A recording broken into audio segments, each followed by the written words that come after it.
Hi, you're listening to the Movements Podcast. The podcast for people who want to multiply disciples and churches everywhere. I'm Steve Addison.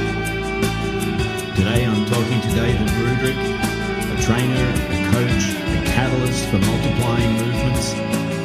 David's going to talk to us about the important role that teams play in fueling multiplication movements. Teams are absolutely critical to sustaining movements that multiply. Without teams, we're really getting stuck, particularly in urbanized contexts. And so it's only since we've started teams that we've been more and more successful in urban type of contexts. And so we're finding that the building of teams is critical. It's critical to the ongoing development of people, to the ongoing multiplication, to the ongoing disciple making and training of your leaders. And in essence, all movements are really leadership development environments. And if you stop developing leaders, you stop seeing movement. And when you say team, what do you understand by that? At its simplest definition, a group of people working towards a common purpose. And so the very first team that we would start, we would call an affinity team. And that's a group of people working into a particular affinity in the city. Cities are complex. Cities are unbelievably complex. And depending on who we are, we may want to target a particular affinity or multiple affinities in the city. Every affinity or sub-affinity under that really needs a team that's focused on that affinity or that group of people.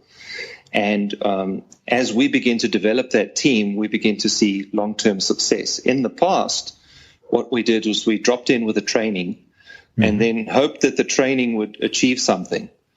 And so we did this kind of 2-day, 3-day, maybe 4-day training. We gave people some information and expected them to then somehow live that out for the next couple of weeks and months and years without any continued development. And we expected them basically to do that as individuals. Each person to go and, bear fruit, go do it on their own. When I looked at the model of Jesus, I didn't see that. I saw that Jesus, before he does anything, he seems to develop a team. He seems to call a team, and he basically turns water into wine, and that's about it. And after that, he comes back from being tempted in the desert, and he begins to build a team almost before he builds his ministry. And so we began to switch what we were doing, and we said that at its most basic level, we need to have teams focused on different affinities in the city. And the only way to reach the complexity of the city is to address it with multiple teams that are focused on those different groupings of people. And we saw that over the long term, this has now been about 3 years that we've been learning this journey of building teams, that in the long term, there's a lot more sustainability of our workers and of the work as a result of building those teams. Okay, so how would you approach training differently? So, the outcome is a team focused on an affinity group. Well, for a start, we don't try and download all the DMM information at the beginning. We don't try and tell them everything that there is about movement in the beginning. In the past, we would feel this pressure to try and tell them everything that there is to know, so that they would get all the knowledge so that it would be able to function. Now we see the end goal of the training as forming a team. And when you see that end goal is different, it begins to influence how you train, what information you give, what content you give. And you've got a different outcome. In the beginning, our goal was to see a team form. It's not necessary to see a group of individuals or, going out on their own and starting the first discovery groups. And so it began to influence our training, began to influence the information that we gave. But it also, what did that influence look like? I think that we saw the training as ongoing development. And so instead of trying to give all the information up front, we gave enough information to get people interested, and then began to talk about the formation of the teams and strongly move towards that, so that by the end of the training, the team formation is primary on people's minds. And they understand two things. They understand the basic mechanics of what they're going to do, and they understand that they cannot do this alone. They need teams. The other thing that it really influenced is we began to see that teams birth teams. Individuals find it hard to birth teams. And so we began to see everything as team-based, including the training. So we began to train in teams. We kind of just made a law across the board that trainers weren't going to train on their own anymore, but that we would have teams of people training. And the thing that became critical is what the trainers modeled, almost more than the content that they gave. And so when the trainers began to model team amongst themselves, we started getting people coming to us saying, I want to sign up for this. And they didn't even understand all the training. But they said, the reason I want to sign up for this is what I saw, the dynamic I saw between the team members. So there was something about the community and the unity of purpose that the team displayed that was attractive. And people got on board and then began to fully understand DMM. And so what we modeled became as important as what we taught. Okay. And now I guess on occasions the team may not have been in the room, but there may have been individuals or a couple of people who would then go out and form a team. Or did typically the team already exist in the room? We usually set up trainings by having local people that we're going to train invite other people. So the way that we would set up a training in an area is not by trying to pull people together ourselves, but by asking local people to pull others together. That already gives us some indication that there's a team leader and there's someone who has enough influence to be able to build a team. So yes, there are definitely other people that would join the team and different things that happen. But even before we arrive, we know that there's a strong likelihood of a team forming, because the people in the room were not pulled together by us. They were pulled together by the one person who's receiving the training. Right. Okay. All right. So you're building that, you're casting vision for it, you're giving time in the training for team to begin to form. What's the next phase after the training? What do you do to continue to sort of nurture that movement towards forming teams? Yeah, well, the team is a learning environment. And so they're learning and debriefing with each other. They're going through continued training content. They're assigned a mentor. So there's a mentor that begins to work with that team. And the mentor is in a team themselves. And so we have a second level of team, which is your mentor's team. And it's very likely that it was some people from the mentor's team that actually did the training. And so they're assigned a mentor. And then they're also put into adaptive learning environments. We have begun to realize in cities that the number one issue that we're facing, the number one challenge we're facing is complexity. I spent 3 or 4 years traveling around the world, speaking to different teams that were working in cities, and came to the realization as I asked them, spent days asking them, what are the challenges that you're facing, and writing down the lists, and also speaking to some urban practitioners, urban experts, reading a lot of material, that probably the number one challenge that we're facing in cities is complexity. And after a few years of doing this, I began to ask myself, so what's the answer to this complexity? And began to realize after some time that the only way we can get past complexity is adaptability. And so at that stage, we had a certain formula and a certain way of doing things. We would say, this is how you start movements, 1, 2, 3, 4, 5, and we'd have this kind of formula, this plan. And slowly we began to learn that this plan just simply doesn't work. In urban environments, it needs to be changed and morphed and adapted into the environment that you're in. And so we began to build not just teams on the ground, our affinity teams, but adaptable teams. So we begin to take them into an adaptive learning response. So they get some basics, they go out and begin to practice, they come back, a mentor helps them, and they begin to mold and morph what they know to the environment that they're working in. And then we run what we call a crosstalk program between the different teams, where every single member in that team is assigned to talk to a member of another team. And so we have this crosstalk where it's not just leaders of the teams talking to each other, but all the members talking to all the members of other teams. And then they bring what they're learning from their interaction with other teams back to their own teams, and they debrief. And so the training that we're developing is really an adaptive training that keeps on learning inside of the movement. It's not really a set of information that we pass out. Okay, but everyone in the room is committed to multiplication movements, multiplying disciples, multiplying groups and churches. Correct. It's not just a creative ideas group, but these are people who have a common cause, who are engaged in implementing and then wrestling with what they're learning, where they're stuck, and they're learning from each other.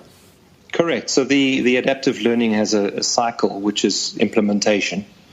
And so they have to implement, they have to try things, they have to engage with communities, they have to see discovery groups start, and they begin then to evaluate the successes and the failures, and from the evaluation they then adapt. And we have certain checks and balances in place that make sure that it's not, yes, like you say, a creative discussion group, but an implementation group. And what are the checks and balances? Well, we got a couple. I mean, one of them I'll give you is we have a basic rule that nobody can change anything on their own. They can only change things in team. And so nobody goes out and says, oh, this doesn't work, and then begins making changes. That basically they implement, they evaluate as a team, they crosstalk with other people, they begin to debrief that crosstalk, and only then do they adapt, and then they have to implement again. And so there's checks and balances in the sense that, we don't just give free rein for everybody to go and just, change whatever they want to. But we do give quite a lot of freedom for teams together to adapt to the environments that they're working in the city. Okay. And would they be affinity teams that are in that environment with a mentor who's facilitating? Correct. Okay. Well, you mentioned that while you're forming affinity teams, there are also teams of mentors who are serving them and helping that learning implementation go on. So what does a mentor team look like? It's really a team of people that are kind of at the next level. They're at the catalytic level, and they have been implementers. Mm-hmm. And they have become, in a sense, fathers or mentors to ground level teams. And often they are not from the affinities that those teams are working in. So in one sense, they may be outsiders to the culture. Sometimes they may be insiders to the culture, but they're outsiders to the affinity teams. So they don't get involved in the affinity team on a daily or a weekly basis. They come in to help the team stay on course, adapt, learn, encourage them, that kind of thing. And they act as mentors to those teams. They help those teams to stay together. They help those teams to keep implementing, to keep trying. They help them through failure. They help them through team conflict. All those kind of things that happen when you build teams.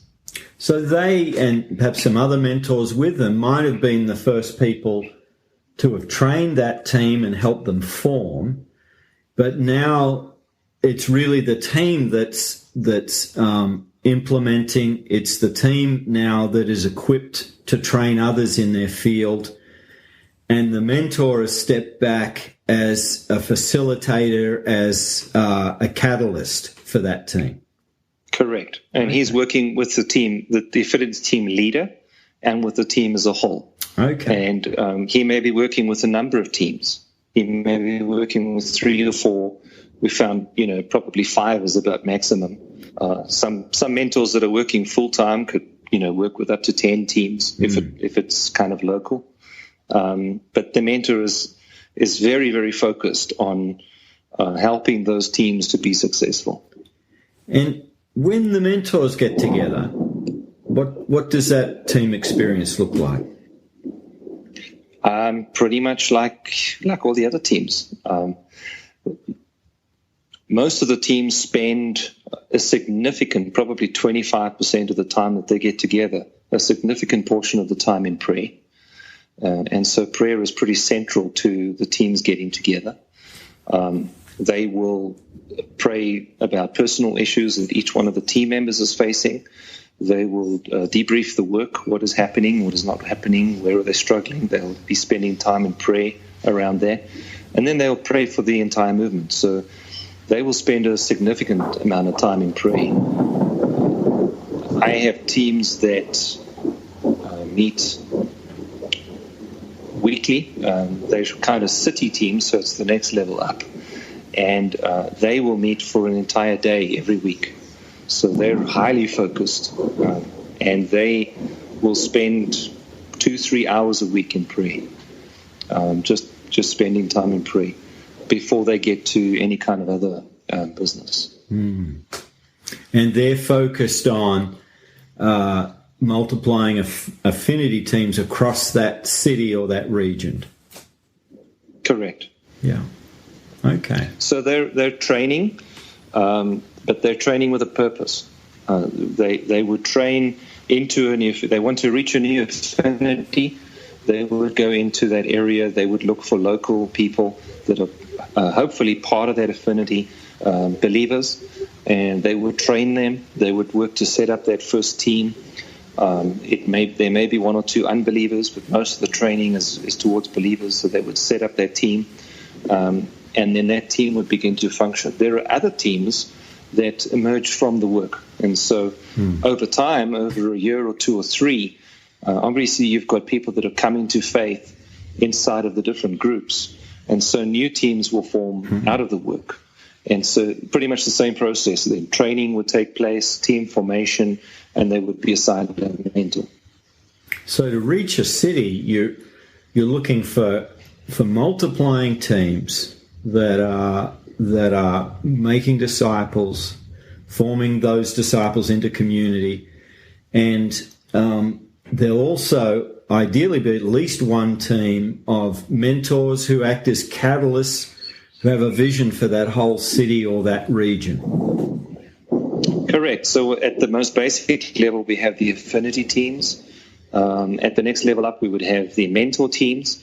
And then up from that, we pretty much get geographical. So then it may be an area of the city that forms a team, a section of the city, or it may be the entire city where we have a city team. It may be a country team. It may be a team that's focused on multiple countries, or it may be a global team. And so you can build as high as you want to and as many teams as you want to. If you build too many teams, you just get bogged down and weighed down by administrative things, and the work doesn't continue. But we have teams focused on different spheres, and you can go up as high as you want to. At this stage for us, we have the affinity teams, we have mentors teams, we have in South Africa a national team. Then we have a team focused on Southern Africa, which is 14 countries. and we're busy forming a global team that is duplicating that same thing in other countries. So you're focused on one end game, which is seeing disciple-making movements. But a key sort of engine room for that is wherever you go, wherever you train, wherever you plant, you're forming teams who are also focused on that outcome. Correct. And the development of the teams is also disciple making. The continued training and development of those teams is part of your disciple making. It's part of their growth, and nurturing them and helping them to grow is absolutely critical to the entire movement growth. So what you want to see out in the community, you're bringing into the team experience. We are also on a journey of discipleship together, of learning how to follow and how to make disciples. Correct. And so the teams themselves use a discovery process. They're highly interactive. They are taught how to love each other, respect each other, learn together. They wrestle with problems at whatever level they're dealing with. So with an affinity team, they're highly focused on reaching the people that they're trying to reach. That's their main focus. At that level, we talk about three structures: teams, groups, and gatherings. I think we talked about that in the last interview. As you move up, you may be talking about national teams or global teams, international teams. There's some new skills that need to be learned there. And so, fundraising may be a skill that needs to be learned there. How do they raise the funds to be able to continue to send workers into other nations and penetrate new countries? So there are different skills, and we're still in the process of defining all the skills that we feel are needed at every level. So this speaks to the gung-ho sort of evangelist, disciple maker who just knows how to get out there in the harvest and do the stuff. What you're really saying to that person, well, keep doing that, but look around you. Are you building a team at the same time? Correct. I don't think that any movement at its core is evangelistic. I think movements at their core are apostolic. And so winning people to Jesus is absolutely crucial, but it's not the end game. I think to build a movement, you need to be building at every single level. You need to be winning people to Christ. You need to be forming healthy churches and communities. You need to be developing leaders at multiple levels. And all of that is important if you want to see a healthy movement that continues to sustain, continues to multiply. That's all we've got time for today. You'll find links at movements.net to David's website and resources. I'm Steve Addison, and this has been